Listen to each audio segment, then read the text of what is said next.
Morning ഇന്ന് നമ്മൾ ബയോളജിയാണ് എടുക്കാൻ പോണത്. ബയോളജിയിൽ നെക്സ്റ്റ് ചാപ്റ്ററാണ് 25ാമത്തെ ചാപ്റ്ററാണ് പ്രിൻസിപ്പിൾസ് ഓഫ് എക്കോളജി. അപ്പോൾ ഈ ചാപ്റ്ററിൽ നമ്മൾ ആവാസ വ്യവസ്ഥകളെ കുറിച്ച് ഫുഡ് ചെയിൻസിനെ കുറിച്ചിട്ടൊക്കെയാണ് നമ്മൾ നോക്കാനായിട്ട് പോണത്. അപ്പോൾ എന്താണ് എക്കോളജി അല്ലെങ്കിൽ ആവാസ വ്യവസ്ഥ എന്ന് നോക്കാം. എക്കോളജി എന്ന് പറയുമ്പോൾ എന്താണ്? ആവാസ വ്യവസ്ഥയല്ല, എന്താണ് എക്കോളജി എന്ന് നോക്കാം. എക്കോളജി എന്ന് പറയുന്നത് ഒരു ജീവി, ആ ജീവി ജീവിക്കുന്നതിൻ്റെ ചുറ്റുപാടുകൾ അല്ലെങ്കിൽ അതിനൊപ്പം ജീവിക്കുന്ന ജീവികൾ അവരൊക്കെ ആയിട്ടുള്ള അതിൻ്റെ ബന്ധത്തെക്കുറിച്ചുള്ള പഠനമാണ് എന്ത് എക്കോളജി എന്ന് പറയുന്നത്. ഇനി സ്പീഷീസ് എന്താണ്? ഒരു സ്പീഷീസ് എന്ന് പറയുന്നത് ഒരേപോലെയുള്ള സ്വഭാവ സവിശേഷതകളുള്ള, അതേപോലെ തന്നെ എന്താണ്, അടുത്ത തലമുറ റീപ്രൊഡക്ഷന് സാധ്യമാകുന്ന രീതിയിലുള്ള ഒരു കൂട്ടം, അതിനെയാണ് പറയുക സ്പീഷീസ് എന്ന് പറയാം. ഇനി പോപ്പുലേഷൻ എന്ന് പറയുമ്പോൾ എന്താ? പോപ്പുലേഷൻ എന്ന് പറയുന്നത് ഒരു വർഗത്തിൻ്റെ അല്ലെങ്കിൽ ഒരു സ്പീഷീസിലെ ആൺ പെൺ വ്യത്യാസത്തിൻ്റെ ശരാശരി, അതിനെയാണ് പോപ്പുലേഷൻ എന്ന് പറയാം. പോപ്പുലേഷൻ്റെ ഗ്രോത്ത് നമുക്ക് 2 ടൈപ്പിലാണ് പ്ലോട്ട് ചെയ്യാൻ പറ്റുക. ഒന്ന് ജെ ഷേപ്പ്ഡ് ഗ്രാഫ്, രണ്ടാമത്തെന്ന് പറയുന്നത് S shaped graph. J shaped എന്ന് പറയുന്നത് അവരിങ്ങനെ പതുക്കെ പോപ്പുലേഷൻ ഒരു നോർമൽ രീതിയിൽ അല്ലെങ്കിൽ ഒരു അനക്കമില്ലാത്ത രീതിയിൽ നിന്ന് പെട്ടെന്ന് വേറെ എന്തെങ്കിലും റീസൺ കൊണ്ട് എന്താണ് അതിൻ്റെ പോപ്പുലേഷൻ വർദ്ധിച്ചു വരിക. അതാണ് J shaped graph. S shaped graph എന്ന് പറയുന്നത് ഇതിൽ ഏറ്റക്കുറച്ചിലുകളും, അതായത് എന്താ പറയുക സ്റ്റാൻഡിങ് ആയിട്ട് ഇങ്ങനെ പോയിക്കൊണ്ടിരിക്കുക, ഒരു മാറ്റമില്ലാതെ പോപ്പുലേഷൻ ഉണ്ടാവുക, പോപ്പുലേഷൻ നിന്നുകൊണ്ടിരിക്കുക, പെട്ടെന്ന് എന്താണ് പോപ്പുലേഷൻ ഒരു ഗ്രോത്ത് ഉണ്ടാവുക, പിന്നീടും അത് അതേപോലെ തന്നെ പോവുക. അപ്പം അങ്ങനെയുള്ളതിനെയാണ് എസ് ഷേപ്പ്ഡ് ഗ്രാഫ് എന്ന് പറയാം.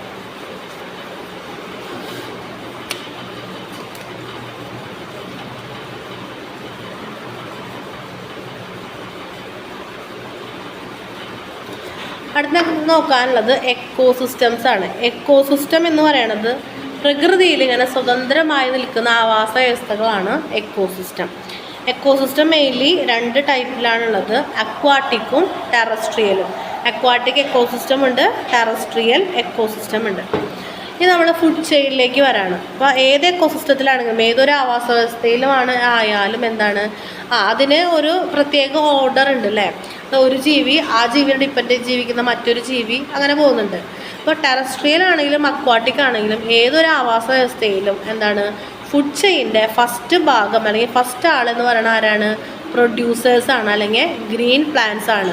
സ്വന്തമായിട്ട് ഫുഡ് ഉണ്ടാക്കാൻ പറ്റുന്നവർ, അതായത് സൂര്യപ്രകാശത്തിൽ പ്രകാശസംശ്ലേഷണം നടത്താൻ കഴിവുള്ള ഗ്രീൻ പ്ലാന്റ്സ് ആണ് ഫസ്റ്റത്തെ ഫുഡ് ചെയിൻ്റെ ഓരോ ആളുകളെയും അല്ലെങ്കിൽ ഓരോ പോർഷനെയും ഓരോ ലെവൽസിനെയാണ് ട്രോപ്പിക് ലെവൽ എന്ന് പറയുക. അപ്പോൾ ആദ്യത്തെ ജീവി ഏതാണ്? അത് ഫസ്റ്റ് ട്രോപ്പിക് ലെവൽ. രണ്ടാമത് വരുന്ന ജീവി, ആ ജീവിനെ ആശ്രയിച്ച് ജീവിക്കുന്ന ജീവി സെക്കൻഡ് ട്രോപ്പിക് ലെവൽ. അതിനെ ആശ്രയിച്ച് ജീവിക്കുന്ന മൂന്നാമത്തെ ജീവി തേർഡ് ട്രോപ്പിക് ലെവൽ എന്നാണ് പറയുക. അപ്പോൾ ഒരു ഫുഡ് ചെയിനിലെ ഫസ്റ്റ് ട്രോപ്പിക് ലെവൽ എപ്പോഴും എന്തായിരിക്കും? പ്രൊഡ്യൂസേഴ്സ് ആയിരിക്കും, ഗ്രീൻ പ്ലാന്റ്സ് ആയിരിക്കും. നെക്സ്റ്റ് എന്ന് പറയുന്നത് ആ ഗ്രീൻ പ്ലാന്റ്സിനെ ആശ്രയിച്ച് കഴിയുന്ന ഹെർബിവോറസ് ആയിരിക്കും. തേർഡ് ട്രോപ്പിക് ലെവൽ എന്ന് പറഞ്ഞാലോ അവർ കാർണിവോറസ് ആയിരിക്കും, സ്മോൾ കാർണിവോറസ് ആയിരിക്കും, കാരണം അങ്ങനെയുള്ള ചെറിയ ജീവികളെ കഴിക്കുന്നവർ. നെക്സ്റ്റ് വരുന്നത് അവരെ കഴിക്കുന്ന വലിയ കാർണിവോറസ് ആണ്. ലാസ്റ്റ് എപ്പോഴും ആരാണ്? ഡീകമ്പോസേഴ്സ് ആണ്. ഈ ഡീകമ്പോസേഴ്സ് എന്ന് പറയുന്നത് ഓരോ ട്രോപ്പിക് ലെവലിനെയും കഴിക്കാൻ പാകമുള്ളവരാണ്, അവരെയാണ് ഡീകമ്പോസേഴ്സ് എന്ന് പറയാം. ഇതാണ് ഒരു ഫുഡ് ചെയിൻ്റെ ഒരു ഫോർമാറ്റ് എന്ന് പറയുന്നത്. ഫസ്റ്റ് എപ്പോഴും എന്തായിരിക്കണം? ഓരോ ലെവലിനും എന്ത് പറയും? ട്രോപ്പിക് ലെവൽ എന്നാണ് പറയുക. ഓരോ ജീവികളെയും ട്രോപ്പിക് ലെവൽ എന്നാണ് പറയുക. ഫസ്റ്റ് ട്രോപ്പിക് ലെവൽ എപ്പോഴും ഗ്രീൻ പ്ലാന്റ്സ് ആയിരിക്കും. നമ്മളെപ്പോഴും നമുക്ക് പരിചിതമായിട്ടുള്ളത് പുല്ല്, പുൽച്ചാടി, തവള, പാമ്പ്, കഴുകൻ. അപ്പോൾ പുല്ല് അതെന്താണ്? പ്രൊഡ്യൂസറാണ്, ഫസ്റ്റ് ട്രോപ്പിക് ലെവലാണ്. പുൽച്ചാടി ആ പുല്ല് കഴിക്കുന്ന ഒരു ഹെർബിവോറസ് ആണ്, അപ്പോൾ അത് സെക്കൻഡ് ട്രോപ്പിക് ലെവൽ. അതിനെ കഴിക്കുന്ന ചെറിയൊരു കാർണിവോറാണ് എന്ത്? തവള എന്ന് പറയുന്നത്. തവളേനെ കഴിക്കുന്ന വേറൊരു കാർണിവോറാണ് പാമ്പ് എന്ന് പറയുന്നത്. ഇതൊക്കെ എന്താണ്? ഓരോ ട്രോപ്പിക് ലെവലാണ്. ബേസിക് സ്ട്രക്ചർ എന്ന് പറയുന്നത് producer, consumer, decomposer. Producer, consumer, decomposer. കൺസ്യൂമർക്കാണ് എന്ത് പിന്നെയും ഓരോ ട്രോപ്പിക് ലെവൽസ് കൂടുതലുള്ളത്.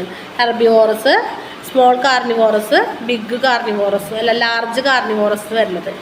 അപ്പോൾ ഇങ്ങനെയാണ് ഒരു ഫുഡ് ചെയിൻ്റെ സ്ട്രക്ചർ. ഫുഡ് ചെയിനൊക്കെ എഴുതാനായിട്ടൊക്കെ ചിലപ്പോൾ ചോദിക്കാം. ഇത് ടെറസ്ട്രിയൽ മാത്രമല്ല, അക്വാട്ടിക് ആണെങ്കിലും എങ്ങനെയാണ്? ഇതുപോലെയൊക്കെ തന്നെയാണ്. ഇപ്പോൾ അക്വാട്ടിക് ആയിട്ടുള്ള പ്ലാന്റ്സിനെ കഴിക്കുന്ന സ്മോൾ ഫിഷസ്, ആ ഫിഷസിനെ കഴിക്കുന്ന കുറച്ചും കൂടി ലാർജ് ഫിഷസ്, അതിനെ കഴിക്കുന്ന വലിയ ലാർജ് ഫിഷസ് അങ്ങനെ വരും. ഇനി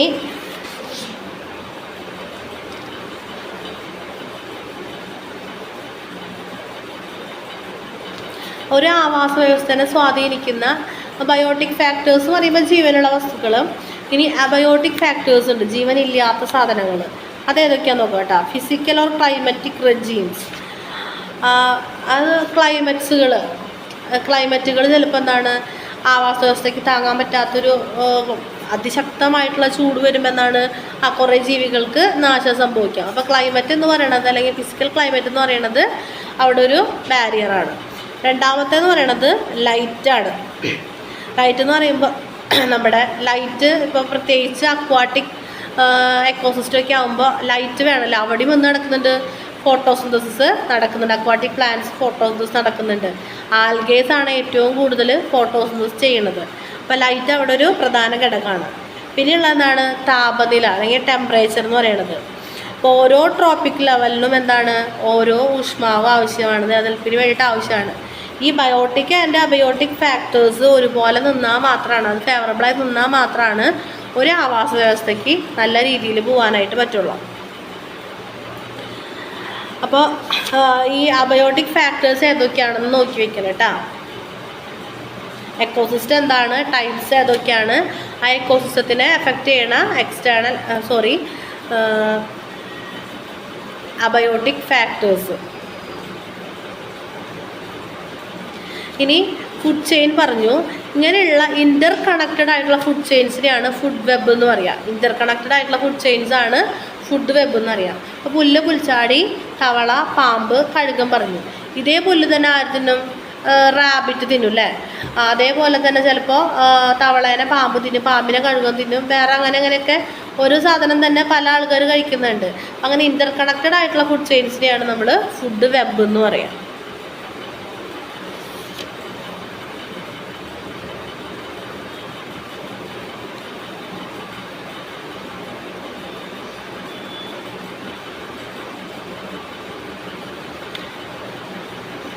ഇനി ecological thumb rule. Ecological thumb rule എന്ന് പറയുന്നത് ഓരോ ട്രോപ്പിക് ലെവൽ കഴിയുമ്പോഴും അല്ലെങ്കിൽ ഓരോ ട്രോപ്പിക് ലെവലിൽ നിന്നും എന്താണ് 10% എനർജി മാത്രമാണ് കൈമാറ്റം ചെയ്യപ്പെടുന്നത്. ഇപ്പോൾ പ്രൊഡ്യൂസേഴ്സ് ആയിട്ടുള്ള ഗ്രീൻ പ്ലാന്റ്സ് ഫുഡ് ഉണ്ടാക്കാൻ പറയുമ്പോൾ എനർജിയാണ്. ആ എനർജി എന്ന് പറയുന്നത് അവരുണ്ടാക്കി നെക്സ്റ്റ് ലെവലിലേക്ക് കൊടുക്കൽ മാത്രമല്ല, അവരുടെ ലൈഫ് പ്രോസസ്സുകൾ മുന്നോട്ട് പോകാനായിട്ട് അവർക്ക് എനർജി വേണം അല്ലേ? അപ്പോൾ അവരെന്ത് ചെയ്യും? അത് യൂസ് ചെയ്യും. അത് യൂസ് ചെയ്തിട്ട് അവരുണ്ടാക്കിയ എനർജിയുടെ 10% ആണ് ഹെർബിവോറസ് അല്ലെങ്കിൽ സെക്കൻഡ് ട്രോപ്പിക് ലെവലിലേക്ക് കൈമാറുന്നത്. അവിടെ ആ സെക്കൻഡ് ട്രോപ്പിക് ലെവലിൽ വന്നിട്ടുള്ള എനർജി അവർ യൂസൊക്കെ ചെയ്തിട്ട് ആ മൊത്തം എനർജിയുടെ 10% ആണ് അവർ നെക്സ്റ്റ് ലെവലിലേക്ക് പോവുക. ഇപ്പോൾ ഒരു 10,000 കിലോ കലോറിയാണ് ഊർജ്ജം ഉൽപ്പാദിപ്പിക്കപ്പെട്ടത് ഗ്രീൻ പ്ലാന്റ്സ് പറഞ്ഞു കഴിഞ്ഞാൽ അവർ അതിൻ്റെ 10%, അപ്പോൾ അതായത് ഒരു 1000 കിലോ കലോറിയാണ് അവർ ഹെർബിവോറസ് അല്ലെങ്കിൽ സെക്കൻഡ് ട്രോപ്പിക് ലെവലിലേക്ക് കൊടുക്കുക. ഇനി അവിടെ എന്താണ് അവർ ഉപയോഗം കഴിഞ്ഞിട്ട് അതിൻ്റെ ഒരു 10%, അതായത് ഒരു 1000 നിന്ന് ഒരു 100 കിലോ കലോറിയാണ് അടുത്ത ട്രോപ്പിക് ലെവലിലേക്ക് പോവുക. അതിൽ നിന്ന് പിന്നെ ഒരു 10 കിലോ കലോറിയാണ് നെക്സ്റ്റ് ട്രോപ്പിക് ലെവലിലേക്ക് പോവുക. അപ്പോൾ എനർജി എന്ന് പറയുന്നത് എന്താണ്? ഓരോ ട്രോപ്പിക് ലെവലിലും 10% എനർജി മാത്രമാണ് അവിടെ കൈകാര്യം ചെയ്യുന്നത് അല്ലെങ്കിൽ കൈമാറ്റം ചെയ്യുന്നത്. അതിനെയാണ് എന്ത് പറയുക? തമ്പ് റൂൾ എന്ന് പറയുന്നത്. എക്കോളജിക്കൽ തമ്പ് റൂൾ എന്ന് പറയുന്നത് ഓരോ ട്രോപ്പിക് ലെവലിലും 10% എനർജി മാത്രമാണ് ട്രാൻസ്ഫർ ചെയ്യുന്നത്.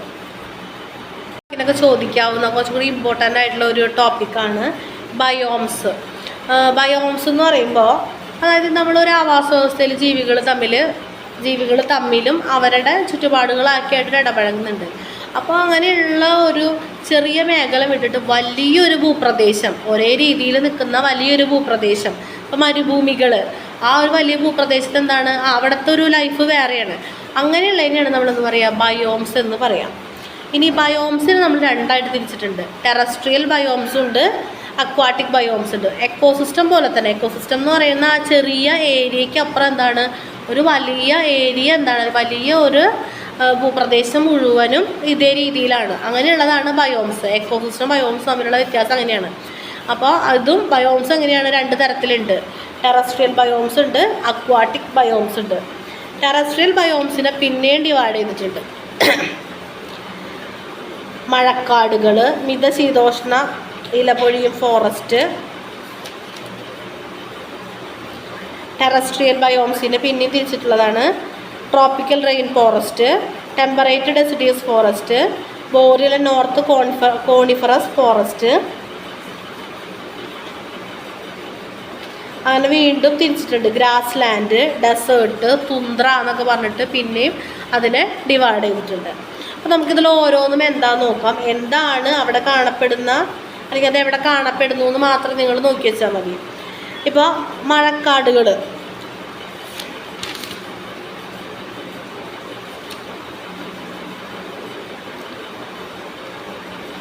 ട്രോപ്പിക്കൽ റെയിൻ ഫോറസ്റ്റ്, അതാണ് മഴക്കാടുകൾ. ലോകത്തിലെ ഏറ്റവും വലിയ ജൈവവൈവിധ്യമാണ് ഈ മഴക്കാടുകൾ. ആമസോൺ മഴക്കാടുകൾ എന്നൊക്കെ കേട്ടിട്ടുണ്ടാവും അല്ലേ? അത് മധ്യരേഖയ്ക്ക് സമീപം സ്ഥിതി ചെയ്യുന്ന ഈ ബയോമിന് തുല്യമായ ഇത് പ്രതിവർഷം എന്താണ് 200 ഇഞ്ച് വരെ മഴ അനുഭവപ്പെടുന്ന പ്രദേശമാണ് ഈ മഴക്കാടുകൾ എന്ന് പറയുന്നത്. അപ്പോൾ നോക്കുക, മഴക്കാടുകൾ എന്ന് പറയുന്ന ഒരു ടെറസ്ട്രിയൽ ബയോമാണ്. ഇതെങ്ങനെയാണ്? ഏറ്റവും വലിയ ഒരു ബയോംസ് എന്ന് പറയുന്നത് ഈ മഴക്കാടുകളാണ്. ഇവിടെ എന്താ പ്രത്യേകത? 200 ഇഞ്ച് പ്രതിശീർഷ മഴ ലഭിക്കുന്നുണ്ട്. ഇനി നെക്സ്റ്റ് എന്ന് പറയുന്നത് ടെമ്പറേറ്റ് ഡെസിഡിയസ് ഫോറസ്റ്റ്, അല്ലെങ്കിൽ മിതശീതോഷ്ണ ഇലപൊഴിയും ഫോറസ്റ്റ്. ഇതെവിടെ കാണുന്നതെന്ന് വെച്ച് കഴിഞ്ഞാൽ കിഴക്കൻ വടക്കേ അമേരിക്ക, യൂറോപ്പ്, വടക്ക് കിഴക്ക് ഏഷ്യ, ഇവിടേക്കാണ് ഈ ബയോം കാണപ്പെടുന്നത്. ഇവിടെ സ്ഥിരമായ മഴ, വ്യത്യസ്തമായ താപനില, അങ്ങനെ മഴയും താപനില രണ്ടും കൂടി, അതാണ് മിക്സ്ഡ് ആയിട്ടുള്ളൊരു മിതശീതോഷ്ണം എന്ന് പറയുന്നത്. രണ്ടും കൂടി, മഴയും കിട്ടുന്നുണ്ട്, താപനിലയിലുള്ള വർധനവുണ്ട്. അങ്ങനെയുള്ളൊരു മേഖലയാണ് എന്ത്? ഈ ട്രോപ്പിക്കൽ ടെമ്പറേറ്റ് ഡെസിഡിയസ് ഫോറസ്റ്റ്, അല്ലെങ്കിൽ മിതശീതോഷ്ണ ഇലപൊഴിയും ഫോറസ്റ്റ് എന്ന് പറയുന്നത്. അപ്പോൾ അതെവിടെ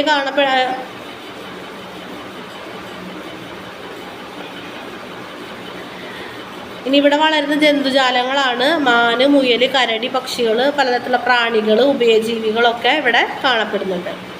ഇനി നെക്സ്റ്റാണ് കോണിഫറസ് ഫോറസ്റ്റ്.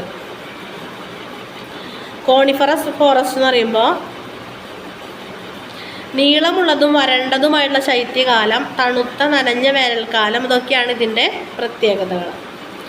മഴ എന്ന് പറയുന്നത് പ്രതിവർഷം 16 മുതൽ 40 ഇഞ്ച് വരെയാണ് അവിടെ മഴ ലഭിക്കുന്നത്. കോണിഫറസ് മരങ്ങളും താഴ്ന്ന സസ്യങ്ങളുമാണ് ഇവിടുത്തെ പ്രധാന ജീവജാലങ്ങൾ എന്ന് പറയുന്നത്. അതുകൂടാണ്ട് ജന്തുക്കൾ എന്ന് പറയുന്നത് കരടി, മൂസ്, മാൻ, മുയലൊക്കെ ഇവിടെ കാണപ്പെടുന്നുണ്ട്. അപ്പോൾ ഒരു ബയോം എന്ന് പറയുമ്പോൾ അത് എവിടെ കാണപ്പെടുന്നു, എന്താണ് അതിൻ്റെ പ്രത്യേകത, പ്രത്യേകിച്ച് മഴയെ ബന്ധപ്പെടുത്തിയിട്ടായിരിക്കും എന്താണ് അവിടുത്തെ പ്രത്യേകത, ഏതൊക്കെ ജീവജാലങ്ങളാണ് കാണപ്പെടുന്നത്, അങ്ങനെ നോക്കിയാൽ മതി. ഇനി ഗ്രാസ് ലാൻഡ് എന്ന് പറയുമ്പോൾ എന്താണ്? അവിടെ പുല്ലുകളാണ് അവിടെ കൂടുതലായിട്ട് കാണപ്പെടുക. ഇന്ത്യ, തെക്കേ അമേരിക്ക, ഓസ്ട്രേലിയ, ആഫ്രിക്ക, ഇങ്ങനെയുള്ള ഭാഗങ്ങളിലൊക്കെയാണ് ഇത് കാണപ്പെടുന്നത്. ഇവിടെ ഒരുപാട് കാലം വരൾച്ച നിൽക്കും, പിന്നെ ഒരുപാട് കാലം നീണ്ട മഴയും നിൽക്കും. കുറച്ച് മരങ്ങൾ മാത്രമാണ് ഇവിടെ കാണപ്പെടുന്നത്. മിതമായിട്ടുള്ള മഴ നിൽക്കും, സമ്പന്നമായ മണ്ണ്, ചൂടുള്ള വേനൽക്കാലം, തണുത്ത ശൈത്യകാലം ഒക്കെയാണ് ഇതിൻ്റെ പ്രത്യേകതകൾ. മാന്, ഗസൽ, പക്ഷികൾ, പ്രാണികൾ, ചെന്നായ്ക്കൾ, സിംഹങ്ങളൊക്കെയാണ് ഇവിടെ കാണപ്പെടുന്ന ജീവികൾ. സസ്യങ്ങൾ എന്ന് പറയുമ്പോൾ എന്താണ്? മെയിൻലി പുൽവർഗ്ഗങ്ങളാണ്. ഇനി മരുഭൂമികൾ എന്ന് പറയുമ്പോൾ പ്രതിവർഷം 12 ഇഞ്ചിൽ താഴെ മഴ ലഭിക്കുന്ന പ്രദേശങ്ങളാണ് മരുഭൂമികൾ എന്ന് പറയുന്നത്. ഇവിടെ നല്ല ഉയർന്ന താപനിലയാണ്, വരണ്ട കാലാവസ്ഥയാണ്. അതേപോലെ വരണ്ട സഹാറ, അതുപോലെ തീരപ്രദേശം തണുപ്പുള്ളതുമായിട്ടുള്ള ലഡാക്ക്, ഇതൊക്കെ എന്താണ്? ഇതിൻ്റെ ഉപവിഭാഗങ്ങളിൽ പെടുന്നതാണ്. ഇവിടുത്തെ ചെടികൾക്ക് പ്രത്യേകത എന്ന് പറയുന്നത് അവിടെ ചെടികൾ ജലാംശം നഷ്ടപ്പെടാനായിട്ട് ഏതെങ്കിലുമൊക്കെ തരത്തിലുള്ള എന്താണ് ഒരു മോഡിഫിക്കേഷൻ സംഭവിച്ച തരത്തിലുള്ള ചെടികളായിരിക്കും. ഇപ്പോൾ കള്ളിമുൾച്ചെടി, അവർക്ക് ലീഫില്ല, അവരുടെ ലീഫ് ചുരുങ്ങിയിട്ട് എന്താണ് ട്രാൻസ്പിറേഷൻ വഴി വെള്ളം പോകുന്നത് തടയാൻ വേണ്ടിയിട്ട് അവിടെ ലീഫ് ചുരുങ്ങി മുള്ളുകളായിട്ട് വന്നത്. അപ്പോൾ യൂക്കാസ്, കള്ളിച്ചെടി, ഉരകങ്ങൾ, ചെറിയ സസ്തനികളൊക്കെ ഇവിടെ കാണപ്പെടുന്നുണ്ട്. ഇനി തുന്ദ്ര എന്ന് പറയുമ്പോൾ 2 എണ്ണം ഉണ്ട്. ആർട്ടിക് തുന്ദ്രയുണ്ട്, ആൽപൈൻ തുന്ദ്രയുണ്ട്. ഏറ്റവും തണുത്തിട്ടുള്ള ബയോമാണ് എന്ത്? തുന്ദ്ര എന്ന് പറയുന്നത്. ആർട്ടിക് തുന്ദ്രയിൽ ഇവിടെ കുറ്റിച്ചെടികളാണ് കൂടുതൽ കാണപ്പെടുക. ലൈക്കൻസ്, മോസ്, ലിവർ വീട്ട് അങ്ങനെയുള്ള ടൈപ്പ് ചെടികളൊക്കെ കാണപ്പെടും. മൃഗങ്ങൾ എന്ന് പറയുമ്പോൾ കരീബ്സ്, ദേശാടന പക്ഷികൾ, കൊതുകുകൾ, ഈച്ചകൾ, മത്സ്യങ്ങളൊക്കെയാണ് ഇവിടെ കാണപ്പെടുന്നത്. ഇനി ആൽപൈൻ ബയോ എന്ന് പറയുമ്പോൾ വളരെ ഉയരത്തിൽ നിലനിൽക്കുന്ന ബയോമാണ് ആൽപൈൻ ബയോം. ഇവിടെ മരങ്ങൾ വളരില്ല. 180 ദിവസത്തെ കൃഷിയോഗ്യമായിട്ടുള്ള സീസൺ ലഭിക്കും. കുറ്റിച്ചെടികൾ, പുല്ലുകളൊക്കെ കാണപ്പെടും. പിന്നെ കാലിഫോർണിയയിലെ ഉയർന്ന സിയറ പർവ്വതത്തിനെയാണ് അതിനൊരു എക്സാമ്പിൾ പറഞ്ഞിരിക്കുന്നത്. അപ്പോൾ ബയോംസ് പഠിക്കുമ്പോൾ എന്താ വെച്ചാൽ ടൈപ്സ് പഠിക്കുക. ബയോംസ് എന്ന് പറയുന്നത് ടെറസ്ട്രിയൽ ബയോമുണ്ട്, അക്വാട്ടിക് ബയോമുണ്ട്. ടെറസ്ട്രിയൽ തന്നെ ട്രോപ്പിക്കൽ, അതുപോലെ തന്നെ ടെമ്പറേറ്റ് ഡെസിഡിയസ്, കോണിഫറസ്, പിന്നെ ഗ്രാസ് ലാൻഡ്, ഡെസേർട്ട്, തുന്ദ്ര ഇങ്ങനെ തിരിച്ചിട്ടുണ്ട്. അപ്പോൾ ആ പേര് പഠിക്കുക. ഓരോന്നും എവിടെയാണ് കാണപ്പെടുന്നത്, ഏതൊക്കെ സസ്യജാലങ്ങളാണ് കാണപ്പെടുന്നത് എന്നുള്ളത് മാത്രം പഠിച്ചാൽ മതി. ഇനി അക്വാട്ടിക് ബയോംസ് എന്ന് പറയുമ്പോൾ ഫ്രഷ് വാട്ടറുണ്ട്, മറൈനുണ്ട്.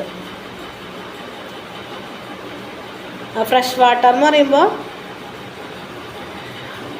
ഉപ്പുരസമില്ലാത്ത വെള്ളമാണ്. ഇതിനെ ലെൻഡിക് എന്നും ലോട്ടിക് എന്ന് പറഞ്ഞ് പിന്നെയും തിരിച്ചിട്ടുണ്ടെന്ന്. ഫ്രഷ് വാട്ടറിൽ ഉപ്പുരസമില്ല, മറൈൻ എന്ന് പറയുമ്പോൾ ഉപ്പുരസമുള്ള വെള്ളമാണ്. ഫ്രഷ് വാട്ടറിനെ പിന്നെയും ലെൻഡിക്, ലോട്ടിക് എന്ന് പറഞ്ഞ് തിരിച്ചിട്ടുണ്ട്. ലെൻഡിക് എന്ന് പറയുമ്പോൾ തടാകം, കുളം അതൊക്കെയാണ്. ലോട്ടിക് ഒഴുകിക്കൊണ്ടിരിക്കുകയാണ്. അപ്പോൾ ഏതാ അരുവികൾ, നദികളൊക്കെയാണ് പെടുക. അപ്പോൾ അവിടെയുള്ള സസ്യങ്ങളൊക്കെ ടെക്സ്റ്റിലുണ്ട്, അതൊക്കെ ഒന്ന് വായിച്ച് നോക്കാം. മറൈൻ എന്ന് പറയുമ്പോൾ എന്താണ്, ഭൂമിയുടെ 71% എന്താണ് ഈ മറൈൻ ബയോംസ് തന്നെ അല്ലെങ്കിൽ കാണപ്പെടുന്നത്. കാരണം എന്താണ്, സമുദ്രമാണ്. അപ്പോൾ ഉപ്പിൻ്റെ അംശമുള്ളതാണ്. അപ്പോൾ സൂര്യപ്രകാശം തീരെ ഇരുട്ട് മൂടിയപ്പെടുന്ന അഗാധമായിട്ടുള്ള താഴ്ചകളും എവിടെയുണ്ട്, സമുദ്രങ്ങളിലുണ്ട്. അപ്പോൾ നിങ്ങളെല്ലാം പഠിക്കുമ്പോൾ എന്ത് പഠിച്ചാൽ മതി, ഓരോ ബയോം എന്താണ്, അതെവിടെയാണ് കാണപ്പെടുന്നത്, എന്താണ് അതിൻ്റെ പ്രത്യേകത, അവിടെ കാണപ്പെടുന്ന ചെടികൾ. മെയിനായിട്ട് ആ പേരുകൾ സബ് ഹെഡിങ് ആയിട്ട് എഴുതാനായിട്ട് നിങ്ങൾക്ക് പഠിക്കണം. അപ്പോൾ അത് 4 മാർക്ക് 5 മാർക്കിനോ ഈ ക്വസ്റ്റ്യൻ ചോദിക്കാറുണ്ട്. ഇനി നമുക്കൊരു കാര്യം കൂടി നോക്കാനുള്ളത് എക്കോളജിക്കൽ സക്സഷൻ എന്താണെന്നുള്ളതാണ്. ഇപ്പോൾ ഒരു തീപിടുത്തം ഉണ്ടായിട്ട് ഒരു വലിയ ഏരിയ മുഴുവനും നശിച്ചു പോയി. വീണ്ടും ആ ഏരിയ റിക്കവർ ചെയ്ത് തിരിച്ചു വരിക, അതാണ് എക്കോളജിക്കൽ സക്സഷൻ എന്ന് പറയുന്നത്. ആദ്യം എന്തുണ്ടാവും, ചെറിയ ടൈപ്പിലുള്ള ചെടികളുണ്ടാവും. പിന്നെ ക്രീപ്പേഴ്സ് വരും. അങ്ങനെ കുറ്റിച്ചെടികളാവും. പിന്നെ അങ്ങനെ വളർന്ന് മരങ്ങളൊക്കെ ആയിട്ട് ആ ഒരു രീതിയിലേക്ക് മാറും. അതാണ് എക്കോളജിക്കൽ സക്സഷൻ എന്ന് പറയുന്നത്. The process by which communities of plant and animal species in an area replaced by another over a period of time is known as ecological succession എന്ന് പറയുന്നത്. ഒരു ഏരിയ മൊത്തമായി നശിച്ചു പോയിട്ട് പതുക്കെ എന്താണ്, അവിടെയുള്ള പ്ലാന്റ്സും ആനിമൽസും അവിടേക്ക് തിരിച്ചു വരിക, അല്ലെങ്കിൽ അവരൊക്കെ റിക്കവർ ചെയ്ത് അതേപോലെ ഉണ്ടായി വരുന്ന ഒരവസ്ഥയാണ് എന്ത്, എക്കോളജിക്കൽ സക്സഷൻ എന്ന് പറയുന്നത്. ഇത് 2 തരത്തിലാണ് നടക്കുക. പ്രൈമറി സക്സഷനുണ്ട്, സെക്കൻഡറി സക്സഷനുണ്ട്. പ്രൈമറി എന്ന് പറയുന്നത് ശൂന്യമായിട്ടുള്ളൊരു പ്രദേശത്ത് നിന്ന് വളർച്ചയുടെ ഒരു ക്രമം രൂപപ്പെടുക. അതായത് പണ്ട് ഇവിടെ തീരെ എന്തില്ല, അങ്ങനെ ഒരു ആവാസ വ്യവസ്ഥയോ അല്ലെങ്കിൽ ജീവജാലങ്ങളൊന്നും ഇല്ലാണ്ട് അത്രയും തരിശായിട്ട് കിടക്കുന്ന ഇതിൽ ആദ്യമായിട്ട് ഒരു ആവാസ വ്യവസ്ഥയൊക്കെ രൂപപ്പെട്ട് വരാം. രണ്ടാമത്തേന്ന് പറയുന്നത് അവിടെ ഒരെണ്ണം ഉണ്ടായിരുന്നു, അത് ഏതെങ്കിലും രീതിയിൽ നശിച്ചു പോയിട്ട് പിന്നെയും വീണ്ടും അത് റിക്കവർ ചെയ്ത് അതേ രീതിയിലേക്ക് വരാം. അതാണ് സെക്കൻഡറി സക്സഷൻ വരുന്നത്. പ്രൈമറി എന്ന് പറയുന്നത് ആദ്യമായിട്ട് അവിടെ ഉണ്ടായി വരുന്നത്.